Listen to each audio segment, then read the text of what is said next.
Hello friends, welcome to golden career. RRB PO and clerk 2021 के लिए computer की videos आ रही हैं। आज इस पार्ट 17 में हम कुछ और एमसीक्यूज देखेंगे। पूरी वीडियो जो है जो हमारे मेंबर्स हैं, पेड मेंबर्स हैं, वही देख पाएंगे। थोड़ी वीडियो सभी यूजर्स देख पाएंगे। अगर आपको मेंबरशिप लेनी है और कंप्यूटर की पूरी प्रिपरेशन करनी है तो हमारी मेंबरशिप ले सकते हैं। वीडियो के डिस्क्रिप्शन बॉक्स में लिंक दिया हुआ है। सिर्फ 99 रुपीज़ की ये मेंबरशिप है। एक बार मेंबरशिप लेके आप लॉगिन करेंगे तो आपको कुछ ऐसे सारे वीडियोज़ दिखेंगे, साथ में बहुत सारे practice sets, e books, current affairs, newspaper और असाइनमेंट, ये सब चीज़ें भी आपको इसी में मिलती हैं। तो चलिए फिलहाल हम आज के एमसीक्यूज स्टार्ट करते हैं। Which type of system can learn and adjust to new circumstances by themselves. ऐसे कौन से सिस्टम हैं जो कोई नई कंडीशन, कुछ नया सर्कमस्टांसेस बन जाता है तो वो अपने खुद उस सर्कमस्टांसेस के अकॉर्डिंग खुद को एडजस्ट कर लेते हैं। तो भाई ये डीबीएमएस नहीं है, जियोग्राफिकल सिस्टम नहीं है, न्यूरल नेटवर्क नहीं है, फाइल बेस्ड सिस्टम नहीं है।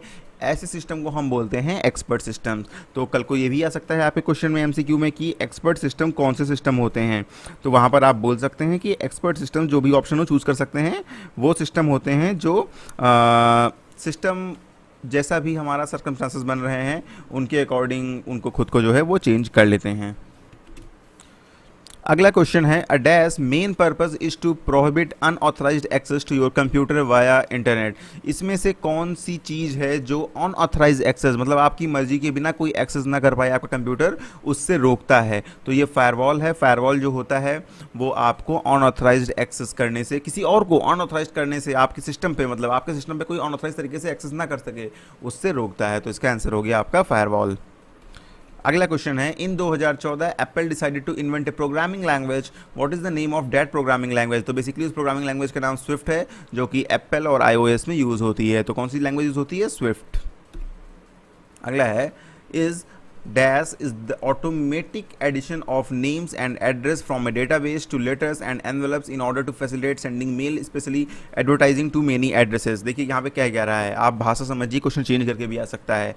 पूछा गया है इनमें से क्या करके हम बहुत सारे लेटर्स जनरेट कर सकते हैं। सपोज आपके पास एक्सेल की एक फाइल है, उस पर आपके पास दो फील्ड हैं, नेम और एड्रेस, और यहाँ पे राजेश हैं, राकेश हैं, सुरेश हैं, राहुल जी हैं, ठीक है, ये सारे नाम हैं और उनके एड्रेस हैं। ऐसे सपोज 1000 नाम है।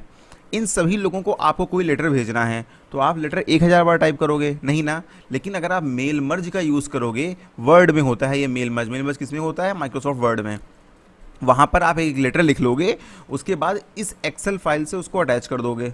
ठीक है, आपको प्रोसेस में नहीं जाना है, बस आप समझिए होता क्या है। इस एक्सेल फाइल से अटैच कर दोगे जहाँ पर 1000 लोगों का डेटा है।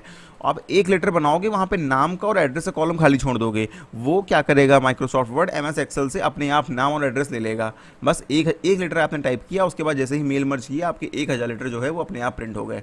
सबके नाम अलग अलग करके लेटर प्रिंट हो गए। तो इसका आंसर होगा आपका मेल मर्ज।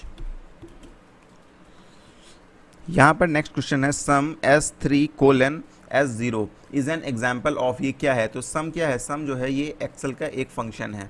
ठीक है, तो इसका आंसर हो जाएगा फंक्शन। ये क्या करेगा?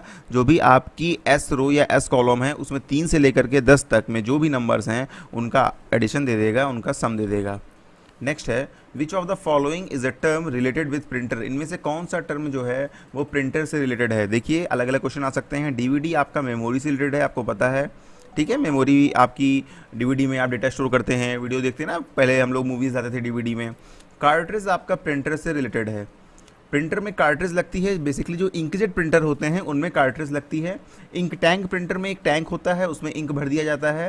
थर्मल प्रिंटर में कुछ नहीं लगता है, पेपर पे एक कोटिंग होती है और प्रिंटर में क्या होता है? हीट जनरेट होती है। तो जहाँ जहाँ पे हीट पड़ती है वहाँ वहाँ पे पेपर ब्लैक टाइप का हो जाता है, इंक टाइप की आ जाती है। ठीक है, वो थर्मल प्रिंटर होते हैं। जैसे आप देखेंगे ना कि पेट्रोल पंप पे रसीद मिलती है, एटीएम से जब भी आप पेमेंट करते हो वहाँ से एक रसीद निकलती है, वो थर्मल प्रिंटर होते हैं। क्योंकि उनमें कोई इंक तो पड़ी नहीं होती है, वो पेपर ही ऐसा होता है कि हल्की सी हीट जनरेट होती है और पेपर का कलर चेंज हो जाता है। हार्ड डिस्क भी अगेन क्या है? मेमोरी से रिलेटेड है।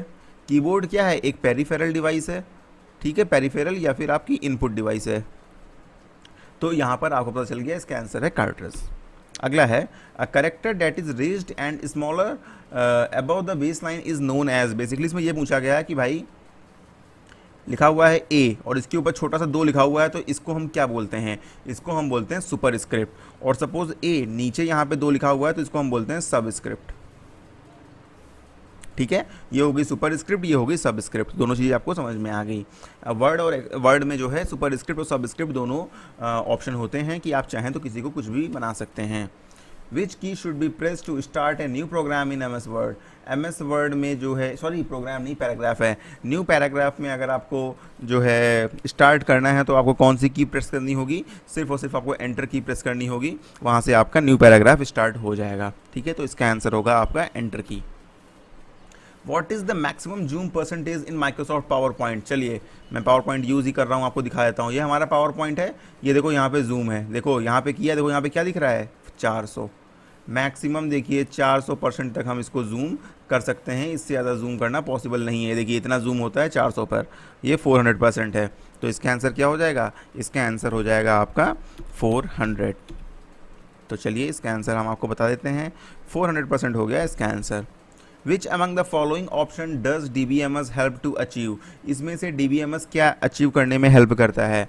देखिए डेटा इंडिपेंडेंसी और centralised manner to control of data. Database की मैनेजमेंट से हम क्या, एक तो डेटा इंडिपेंडेंसी हो जाएगी, ठीक है, हम किसी पर डिपेंडेंट नहीं रहेंगे, किसी और मैनेजमेंट सिस्टम पर डिपेंडेंट नहीं रहेंगे।